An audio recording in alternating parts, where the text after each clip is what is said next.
Filipino. Hindi issue yung race kasi. So it was really shocking for me. The long-standing discussion exploded into a full-blown controversy after Brandon Espiritu responded to an online commenter, saying the Philippines wouldn't have a chance on the national stage without us half-face. The remark came after he and other Filipino representatives were criticized for singing the U.S. national anthem instead of Lupang Hinirang in a social media video. Okay, Brandon. Saan ka ba nakatira? Sa Pilipinas ka ba nakatira o sa US? Matagal ka na ba dyan?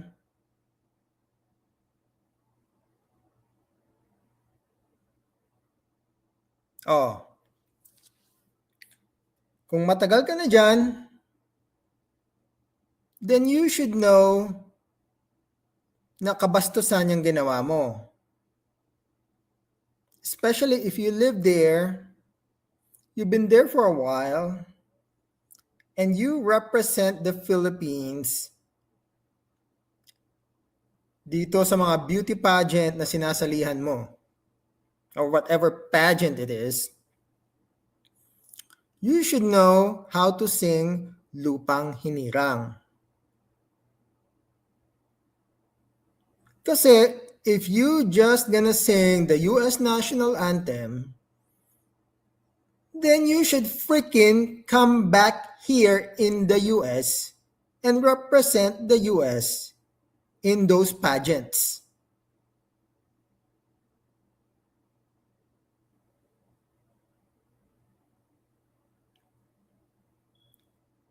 Dapat nga alam mo to eh. You should know better, because if a Filipino go out there in an American school and sing Lupang Hinirang, they'll do the same thing. They're gonna get mad and criticize that person.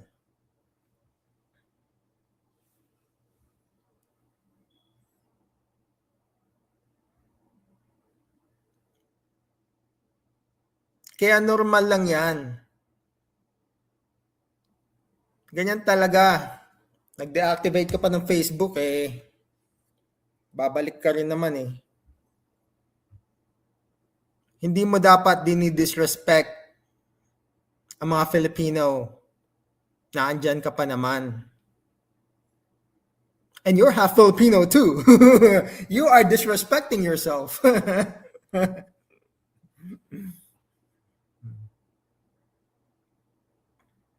Minamaliit mo mga Filipino, like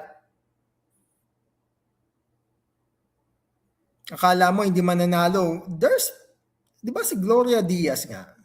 Didn't she win Miss Universe? A long time ago.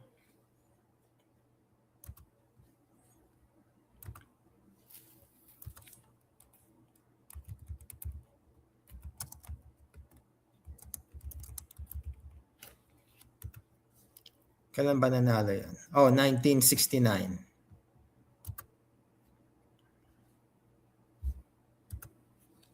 The comment drew backlash from pageant fans and industry insiders, many of whom said the statement diminished the capabilities of full-blooded Filipinos. Yes, that is true. Kasi, bakit nyo naman letting anybody in sa mga pageant na yan? Don't you interview them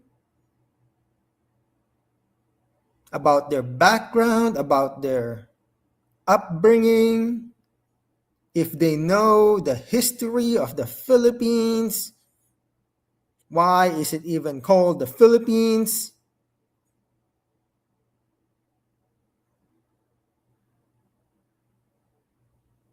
Dapat yung mga tao, whoever is their sponsor, ini-interview yan.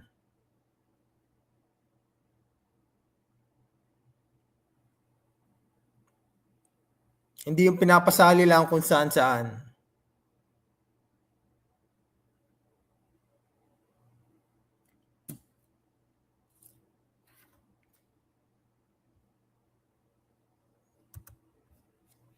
Miss Universe Philippines digital media manager Louis Cardinal believes the controversy opened a deeper conversation about beauty standards and representation.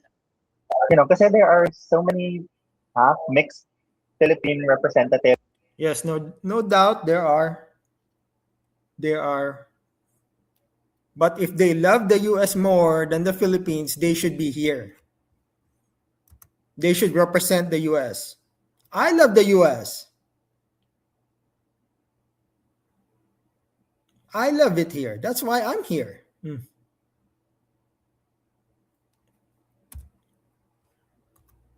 That are very embracing of their race, of their identity. Now I hope after this conversation we really focus on upholding much higher standards for the Philippine industry or the Philippine.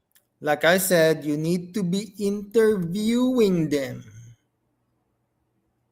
about their knowledge of the history of the Philippines, about Filipino culture, about themselves, about their upbringing.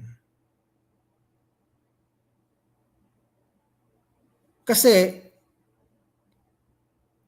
if a Filipino mix joined in one of those pageants and that person's loyalty is to the US, he needs to represent the US, not the Philippines.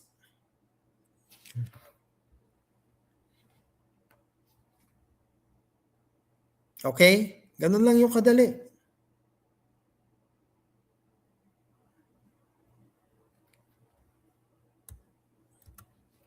representatives. Following the backlash, Brandon deactivated his social media accounts and recently spoke about the issue during a trip to Japan. In a straight interview with content creator Aaron Wayne Jr., he admitted that his comment was a mistake. Brandon said he is taking a 2-month break from social media and credited his faith for helping him through the ordeal. For many in the pageant community, the lesson goes beyond the controversy itself. Lagi nating tatandaan na ang pagiging Pilipino is not measured by blood quantum, by accent, the ability to speak in Tagalog. What you mean? That is being Filipino. That is being Filipino. How you measure an American? Being an American, how do you measure that?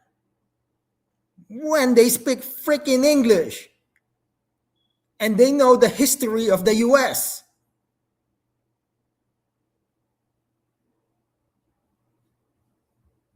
And is their allegiance to the US? What you talking about? You don't know what you're talking about? Or appearance, neither. What matters is yung behavior, humility. Not behavior, their knowledge of the history, their loyalty to the country.